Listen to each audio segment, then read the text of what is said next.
Okay, stop what you're doing for a second. Seriously. Have you ever looked at the sky and felt like something was looking back? Well, it turns out you weren't just being paranoid. The US government just dropped a massive file dump on UAPs. They want to find out about the UFOs and anything having to do with UFO or related material, and we're going to be releasing a lot of things that we have. Yeah, that's unidentified anomalous phenomena for the nerds. And let's just say the weather balloon excuse is officially dead and buried.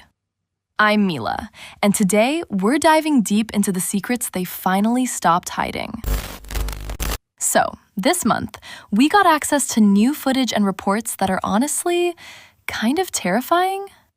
We're talking about objects shaped like Tic Tacs, or giant spheres inside cubes, moving at speeds that would literally liquefy a human pilot. The crazy part? These things don't have wings, no engines, no heat trail. They're just vibing in the air, defying every law of physics we've spent centuries learning. Exclusive snippets from the report suggest these crafts have been monitored moving from space directly into our oceans. Like, they're not just visiting. They're comfortable here. This isn't just a 2026 thing, though. To understand where we're going, we gotta look back. Remember the 2004 Nimitz encounter? Are extraterrestrials making contact with Earth, or is it something else? Was stationed off the coast of San Diego, California, when one of the ship's fighter jets engaged a strange object in the sky, capturing footage of the incident on its infrared camera. Or the 2015 gimbal footage? Dude, this is a fucking drone, bro. There's a whole fleet of them. Look on the ASA. My gosh. They're all going against the wind. The wind's 120 knots from the west. Look at that thing, dude.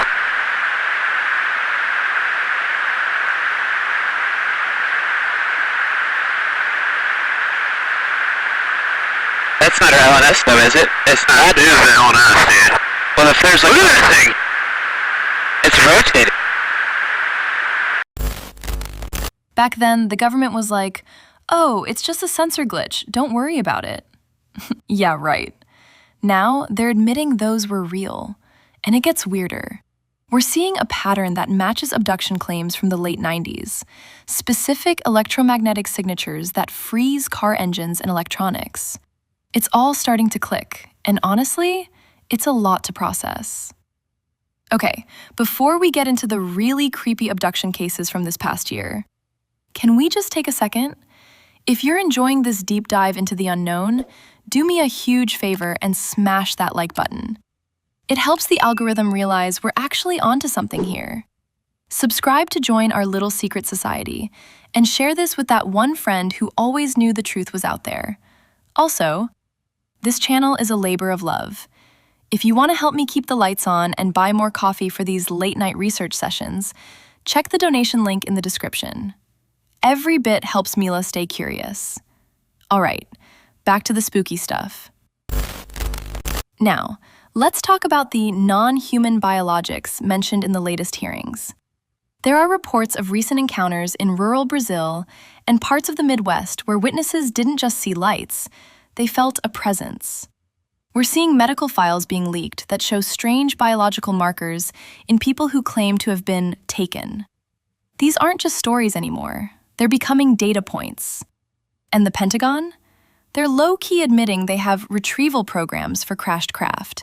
Like, we're literally doing reverse engineering on tech that's probably 1,000 years ahead of us. What are they expecting to find next? Intact pilots?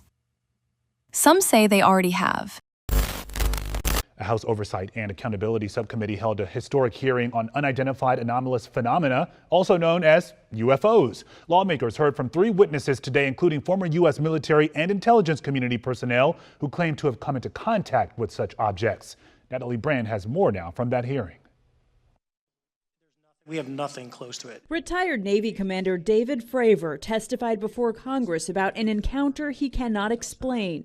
A strange tic-tac-shaped object he says he saw in the sky during a training mission in 2004. The technology that we faced was far superior than anything that we had. Lawmakers on Capitol Hill are digging into the national security concerns and the mystery posed by unidentified anomalous phenomena, or UAPs, also known as UFOs. Do you believe that our government is in possession of UAPs? Absolutely, based on interviewing over 40 witnesses over 4 years. I know the exact locations. A whistleblower who formerly worked on the Defense Department's UAP task force, David Grush, claims he was denied access to information on a government UFO crash retrieval program, something the Pentagon disputes. Biologics came with some of these recoveries.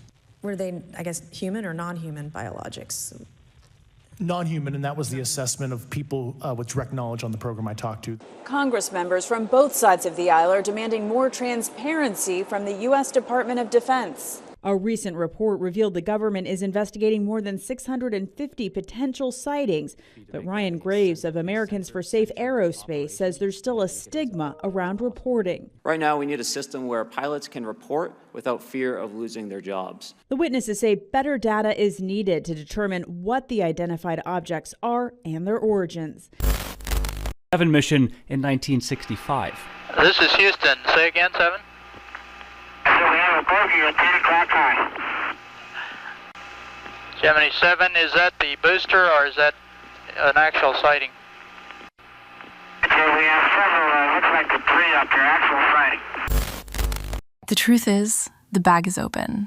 The cat is out. We're living in the era of disclosure, and I'm just glad I'm here to witness it with you guys. Keep your eyes on the stars, but maybe keep your doors locked too? Just kidding. Or am I? Anyway, thank you so much for hanging out with me today. You guys are the best. A little kiss in your hearts. Stay with God, and I'll see you in the next mystery. Bye.